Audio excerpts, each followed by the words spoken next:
नमस्कार दोस्तों, स्वागत है आपके अपने YouTube channel AB technical classes bye जय सर के। जैसा कि आप जानते हैं, हम पढ़ रहे थे प्रिंसिपल ऑफ टीचिंग, शिक्षण के सिद्धांत, जिसके अंतर्गत हम दूसरी यूनिट पढ़ रहे थे जो है साइकोलॉजी ऑफ लर्निंग। तो साइकोलॉजी ऑफ लर्निंग में हमने कुछ पढ़ लिया था, कुछ पार्ट पढ़ लिया, कुछ रह गया। जो रह गया था उसके बारे में हम पढ़ेंगे। नेक्स्ट हमारा टॉपिक है जो क्या है, principle of learning and teaching, यानी कि सीखने और शिक्षण के जो सिद्धांत हैं उनके बारे में हम पढ़ेंगे, वो क्या होते हैं। इस चैप्टर के अंदर हम जैसे पढ़ेंगे, इस यूनिट के अंदर हम जैसे पढ़ेंगे वो है कि सीखने को परिभाषित करना और उसके जो आवश्यक सिद्धांत हैं उनके बारे में हम चर्चा करेंगे। भी जो सीखने सिखाने के सिद्धांत है वो किस प्रकार हम नेचर में लेके आ सकते हैं, शिक्षार्थियों को सिखा सकते हैं, उसके अंदर रुचि पैदा कर सकते हैं। तो सबसे पहले क्या होता है, जो सीखना होता है वो क्या होता है, नए ज्ञान को प्राप्त करना, और उसके अंदर जो व्यवहारिक ज्ञान होता है, व्यवहार होता है, कौशल होता है और मूल्यों की अनिवार्यता होती है, इसको संयोजन करने की क्या है, एक मनोवैज्ञानिक प्रक्रिया है। उसके अंदर क्या है, जो किसी व्यवहार की या कोई व्यक्ति या उसके व्यवहार में जो परिवर्तन की ओर ले जाती है, वो क्या सीखने के सिद्धांत, जो मनोवैज्ञानिक सिद्धांत है उनके कारक के अंतर्गत आते हैं। इसमें क्या होता है, जो प्रशिक्षक है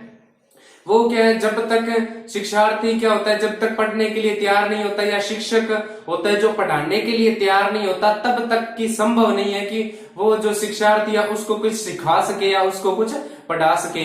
यानी कि जो सीखने वाला है शिक्षार्थी है उसको हर तरीके से तैयार होना पड़ता है। उसको पढ़ाने के लिए क्या उसके प्रेरणा होती है, उसको मोटिव करना, उसको प्रोत्साहन की प्रतिक्रिया से और अनेक जो मनोवैज्ञानिक प्रतिक्रिया उसके हिसाब से उसको समझा बुझाकर उसकी और रुचि पैदा करके उसको सिखाने के अंतर्गत लेके आया जा सकता है। और उसके बाद क्या हम उसके अंदर जो सिद्धांत लागू करते हैं, कौन कौन से सिद्धांत के हिसाब से हम उसको सिखाने के लिए प्रेरित कर सकते हैं, उसमें से सबसे पहले हम सिद्धांत को देखेंगे जो कि क्या है, मानव की जो इंद्रियां होती है, मानव की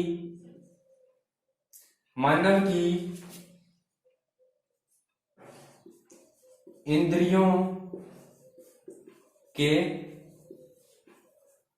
माध्यम से, यानी कि जो हमारा पहला सिद्धांत है वो क्या है, मानव की इंद्रियों के माध्यम से जो शिक्षण परिणाम है वो किस प्रकार सुधारा जा सकता है, शिक्षार्थी को किस प्रकार इसके अनुरूप उसको समझाया जा सकता है, उसको ज्ञान सिखाया जा सकता है। तो जो मानव इंद्रियां, सबसे पहले हमें पता होना चाहिए कि जो मानव इंद्रियां होती है वो कौन कौन सी होती है। अगर मानव इंद्रियों को देखा जाए तो मानव इंद्रियों के अंतर्गत क्या होता है, जो मानव इंद्रियां होती है, आंख कान नाक जीभ और जो त्वचा होती है, मानव की 5 इंद्रियां होती है जो क्या ज्ञान को एकत्रित करके हमें आत्मा या मस्तिष्क तक पहुंचाती है और जो ज्ञान का विकास होता है।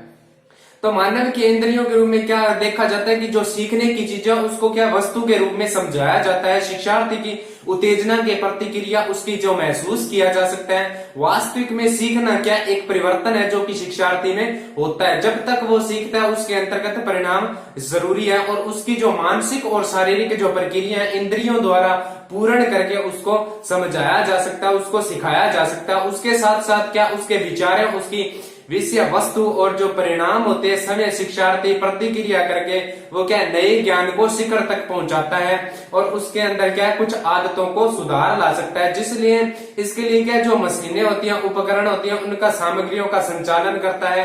कौशल के लिए क्या शिक्षार्थी क्या था, मार्गदर्शन प्रदान करने और उन्हें प्रशिक्षित करने में क्या होती है, शिक्षक की महत्वपूर्ण जिम्मेदारी होती है। और उसके क्या है, इसी प्रकार जो मानव इंद्रियां उसके हिसाब से इसको समझाया जा सकता है। नेक्स्ट है जो हमारा अगला सिद्धांत है वो क्या है, वो क्या कहता है कि जो सीखने के लिए गतिविधि की आवश्यकता है वो बहुत जरूरी है। दूसरा अपना सिद्धांत है सीखने के लिए गतिविधि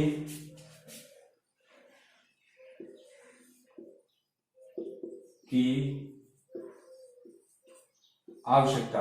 नेक्स्ट अपना 2 नंबर सिद्धांत है कि जो सीखना है, सीखने के लिए जो गतिविधि की संभावना है, जो आवश्यकता है उसको क्या है कि learning require activity, learning acquire जो एक्टिविटी है उसको हम देखा जाए तो किस प्रकार से होती है कि जो हम करके करना सीखते हैं, हम जो करके करना सीखते हैं उसके अंतर्गत क्या उस सिद्धांत को हम इसके अंतर्गत परिभाषित करेंगे कि जो सीखने के लिए जो गतिविधि है, जो रिक्वायर है एक्टिविटी है, उसको किस प्रकार देख सकते हैं। तो उसके अंदर क्या है जो जोड़ तोड़ का जो कौशल होता है वो विकसित करने के लिए जो क्या है शिक्षु या प्रशिक्षु है उसको क्या है श्रम करवाना चाहिए, उससे क्या कार्य करवाना चाहिए, जिससे क्या वो जानकारी को इस्तेमाल करके शारीरिक कार्यों या शारीरिक गतिविधियों के साथ क्या है मानसिक और शारीरिक सहक्रिया जो रखता है उसके बुनियादी ढांचे को लेकर जो कौशल के अंदर उसके विकास की आदतें विकसित होती है उसको क्या है अपने सीखने के लिए जो गतिविधि की आवश्यकता है उसके अंतर्गत हम देखते हैं। नेक्स्ट उसका सिद्धांत क्या होता है, सीखना पिछले अनुभव पर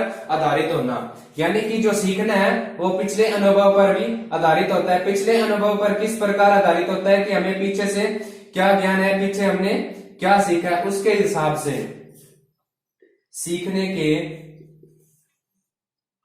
लिए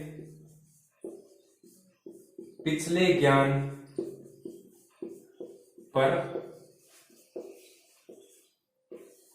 आधारित होना, यानी कि जो सीखने के लिए पिछले ज्ञान पर आधारित होना वो किस प्रकार जो इसके टीचिंग और सीखने के सिद्धांत है वो किस प्रकार लागू होते हैं। तो उसमें हम देखते हैं कि जो सीखना होता है उस चीज से शुरू होता है जिसे कि शिक्षार्थी जानता है, यानी कि कुछ जानता है उसके बाद ही वो सीखता है। अगर उसको जानता है, शिक्षक जानता है, शिक्षार्थी जानता है तो उसको क्या सिखा सकता है। अब मान लो टीचर कुछ जानता नहीं है और उसके बारे में शिक्षार्थी भी कुछ नहीं जानता तो वो उसको कुछ नहीं सिखा सकता। इसलिए शुरू में कहा जाता है कि जो अभिव्यक्ति होती है शिक्षण जो सीखने की स्थिति में जो ट्रू बात है वो क्या है कि जो शिक्षार्थी जो कुछ भी जानता है या उसके जानने के इरादे होते हैं, जो इसकी इच्छा है उसके अंतर्गत वो जानता है। जैसा कि अगर प्रशिक्षक को देखा जाए, जो इलेक्ट्रिशियन अगर आप देखा जाए या शिक्षार्थी को सिखाने के लिए कौशल में देखा जाए तो अगर एक प्रतिरोध है, मान लो एक प्रतिरोध है तो एक प्रतिरोध को वो किस प्रकार से समझाता है। तो प्रतिरोध को क्या है वो एक पाइप के माध्यम जल के माध्यम से समझाता है कि जो पाइप के अंदर जल जाता है अगर उसके अंदर क्या अधिक विशेषता होगी, अधिक जगह होगी तो उसमें पानी आसानी से जाएगा और अगर कम जगह होगी तो पानी कठिनाई से जाएगा। उसी प्रकार क्या अगर तार मोटा होगा तो प्रतिरोध कम होगा और पतला होगा तो प्रतिरोध क्या होगा ज्यादा होगा। इसी प्रकार क्या उसको सीखने के अंतर्गत मदद मिलती है और सीखने के अंदर वो कुछ सिखा सकता है कि पिछले ज्ञान पर आधारित होता है। इसीलिए क्या होता है जो सीखने के लिए क्या होता है नए पिछले अनुभवों के साथ पुनः साथ संग्रहण करके और उसकी तुलना के माध्यम से सिखाया जा सकता है। नेक्स्ट उसके अंतर्गत नेक्स्ट सिद्धांत क्या होता है कि जो प्रभावी सीखने के लिए तथा शिक्षार्थी को 4 नंबर सिद्धांत पढ़ रहे हैं अपने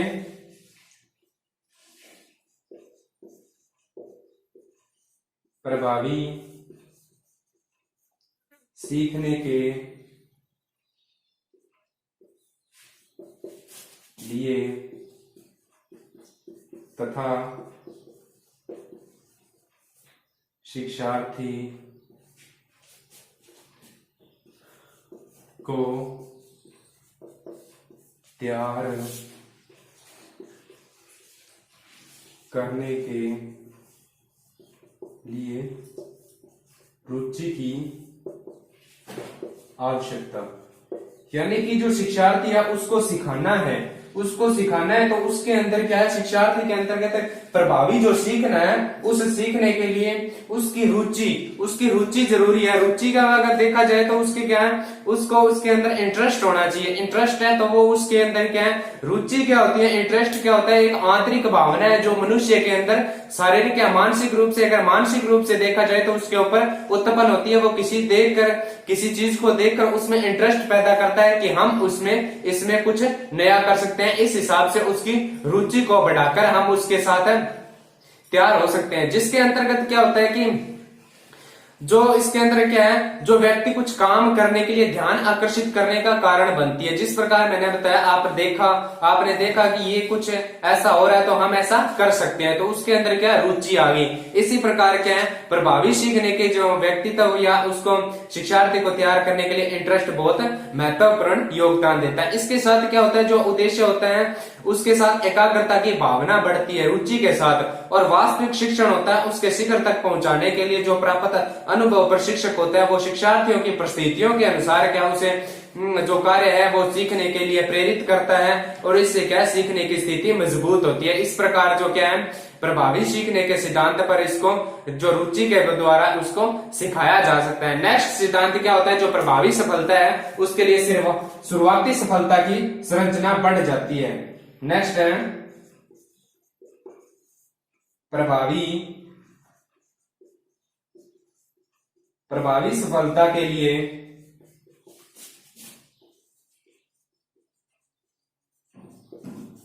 शुरुआती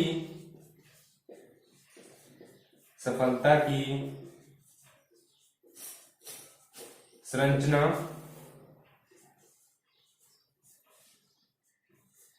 बढ़ जाती है।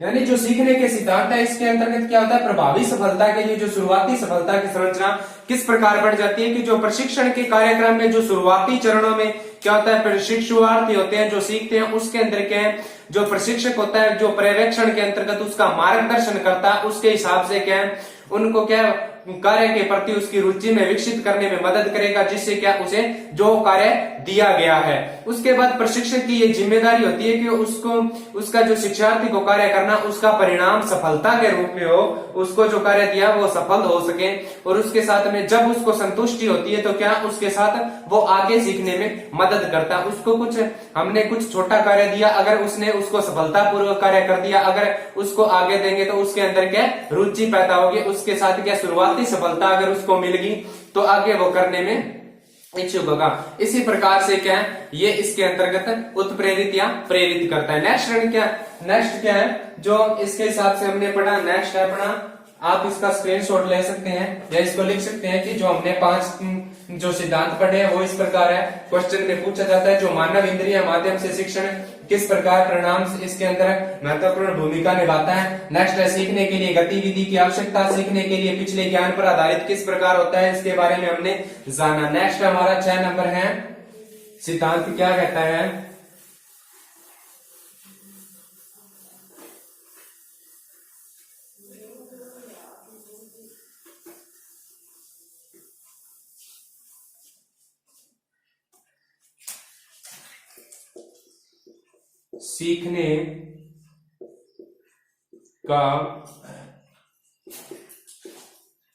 सीखने का उद्देश्य,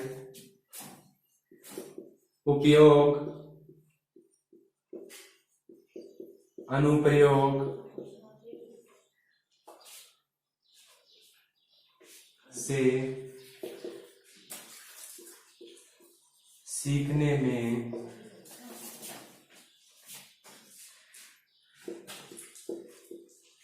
अधिक प्रभावी बनाना। यानी कि जो सीखने और सिखाने का जो उद्देश्य होता है उसका अनुप्रयोग होता है, उसके अंतर्गत क्या उसको अधिक सहयोग बनाना। किस प्रकार बनाया जा सकता है, जिससे कि जो सीखने वाले के अंदर क्या सीखने की जो आवश्यकता जानने का अधिकार है, यानी कि जो हम सीख रहे हैं वो हमें आगे कहाँ कार्य इसका प्रयोग आएगा, यहाँ जो सीखने के अंतर्गत इसके बारे में जानना अति आवश्यक होता है। उसका अनुप्रयोग क्या है, यूजेज क्या है, उसके बारे में जानने के लिए knowledge of the purpose use and application things को thought make learning more effective.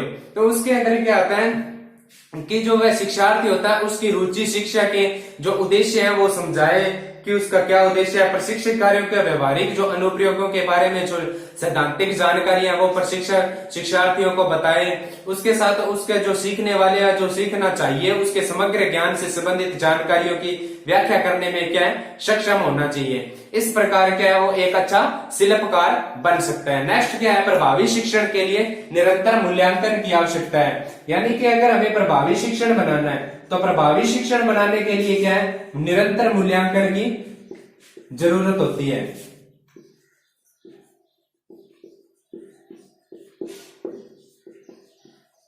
निरंतर मूल्यांकन की आवश्यकता। ये क्या होती है, जो सीखने के सिद्धांत के अंदर ये जो सिद्धांत है बहुत महत्वपूर्ण है।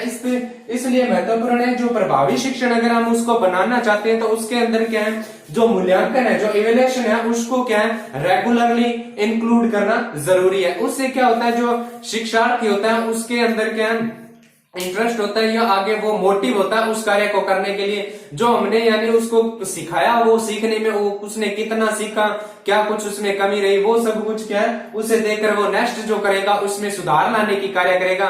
जो प्रगति होती है उसको लाने के लिए मूल्यांकन की अत्यंत जरूरी होती है। उससे प्रयासों के क्या है उसके अंदर आत्म मूल्यांकन जरूरी होता है। उसके साथ साथ क्या होता है, जो सीखने वाले अपने कार्य के अंदर जो मानक उपलब्धि होती है वो प्राप्त शिक्षक से करता है यदि वह सुधार चाहता है। और उससे क्या है, उससे प्रशिक्षक की जिम्मेदारी होती है कि वो क्या उपलब्धि जो मानक स्तर होता है उसको उच्च रखे, जिससे क्या है शिक्षार्थी सीखने में अधिक महत्वपूर्ण है। और उससे क्या है, जो उसके अंदर जो काम होता है उसके अंदर सुधार लाने का प्रयास करता है। नेक्स्ट सिद्धांत क्या है, पहचान और श्रेय है सीखने में मजबूत प्रोत्साहन देना। नेक्स्ट अपना सिद्धांत है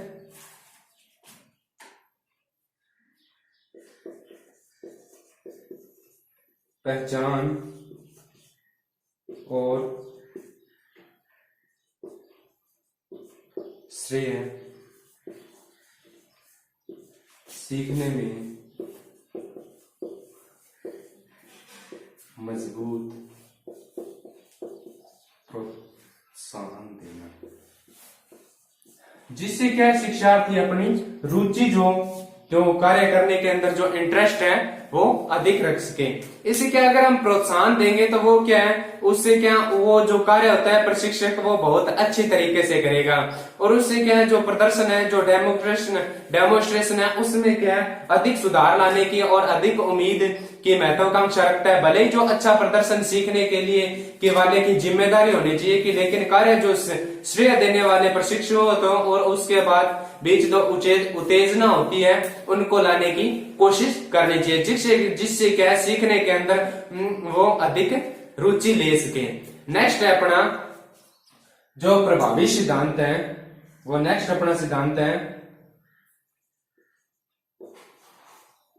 इनसे प्रभावी कार्य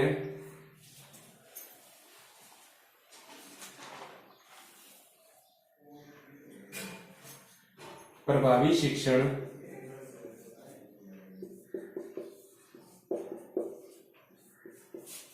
परिणाम तब आते हैं जब सीखने के बाद उसका अनुप्रयोग किया जाता है।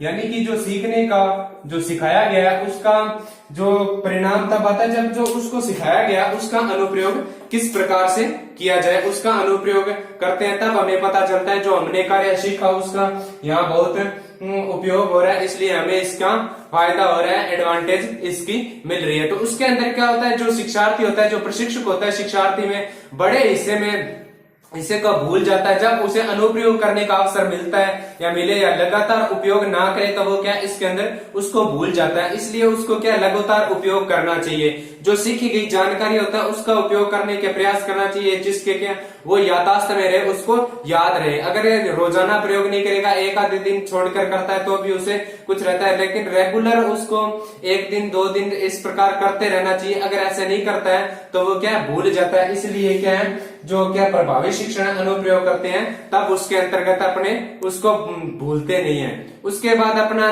नेक्स्ट आता है जो क्या पुनरावृत्ति कौशल के विकास करने में मदद करना है। यानी पुनरावृत्ति का मतलब अगर देखा जाए, पुनरावृत्ति में क्या होता है कि जो कौशल होता है जो हमने सीखा है उसको क्या बार बार देखा जाए तो उसको रिपीटेशन करना जरूरी होता है, जिससे क्या हम उसको भूले नहीं और उसके कार्य में क्या है नेक्स्ट से आगे अधिक बदलाव लाएं या आधुनिक तरीके से उसको कर सकें।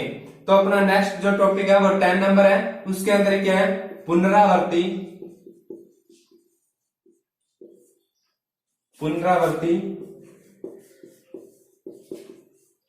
कौशल में मदद। रिपीटेशन हेल्प क्या होती है? रिपीटेशन हेल्प में क्या होता है, जो अधिक संख्या में पुनरावृत्ति की आदतें होती हैं, आदतों में विकास होता है, जिससे क्या प्रशिक्षु प्रति यथार्थ विकास करते रहना चाहिए, जिससे क्या जो प्रशिक्षणकार्थी है उस चीज को भूले नहीं, उसको हमेशा याद रहे और उसकी आदतों में विकास होगा, जिससे क्या जो कार्य करने की गति है उस गति में सुधार होगा और अच्छे परिणाम मिलने की संभावना रहती है, जिससे क्या उद्योग जो शिक्षार्थी होता है, जो प्रशिक्षु होता है, उद्योग की जरूरतों को क्या गति अधिक होने से क्या वो उसकी जरूरतों को मतलब पूरा कर सकता है। इस प्रकार से कार्य करने में पुनरावृत्ति जरूरी होती है। नेक्स्ट अपना है शिक्षार्थी में जो सामाजिक है, अगर देखा जाए शिक्षार्थी सामाजिक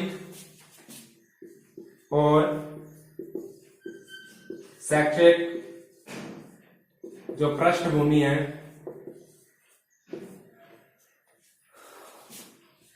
और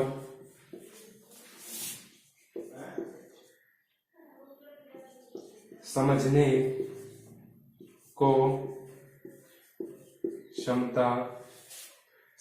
की क्षमता भिन्न होती है,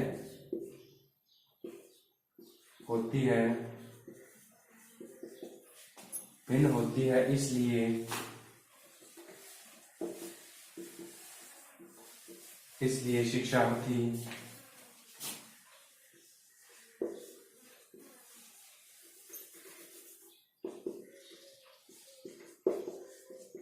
अलग अलग तरीके से सीखते हैं। शिक्षार्थी में क्या होती है, जो सामाजिक और शैक्षिक पृष्ठभूमि और जो समझने की जो क्षमता होती है वो अलग अलग होती है। कोई जल्दी समझता है, कोई लेट समझता है। इसी प्रकार से क्या है, उनको अलग अलग तरीके से सिखाने की जरूरत होती है, जो कि इसका जो सीखने का सिद्धांत है, जो महत्वपूर्ण सिद्धांत है, जिसमें क्या है, जो शिक्षार्थी होता है एक अगर व्यक्ति को देखा जाए और उसके अलावा अगर व्यक्तियों को देखा जाए तो अलग अलग व्यक्तियों की समझने की क्षमता होती है वो भिन्न भिन्न होती है। वो मानसिक क्षमता और उसके जो भावनात्मक व्यवहार का जो पैटर्न है, उसकी जो क्षमता, उसकी जो विषय वस्तु है, उसकी क्या अलग अलग होती है। वो क्या क्षमताओं को व्यक्त करने और समझने में भिन्न भिन्न होते हैं और अलग अलग दरों से सीखते हैं, अलग अलग पाठ से समझते हैं, अलग अलग उदाहरणों से समझते हैं, जिससे क्या प्रशिक्षार्थी जो प्रशिक्षक होता है वो प्रशिक्षणार्थी को क्या जो सुस्त प्रशिक्षुओं के लिए अलग होता है, उनको अलग अलग तरीके से समझाने के अंतर्गत वो प्रयास करता रहे। इस प्रकार हमने जो आज पढ़े हैं principle of learning and teaching, जो सीखने के सिद्धांत होते हैं, सीखने सिखाने के सिद्धांत होते हैं, उनके बारे में हमने आज जाना। अगली क्लास में हम इसी के अंतर्गत नेक्स्ट टॉपिक पढ़ेंगे, जो उत्प्रेरणा होती है या अभिप्रेरित होती है, मोटिवेशनल होता है, उनके बारे में हम पढ़ेंगे। आज के लिए धन्यवाद। अगर वीडियो पसंद आए तो लाइक, कमेंट, शेयर करना ना भूलें।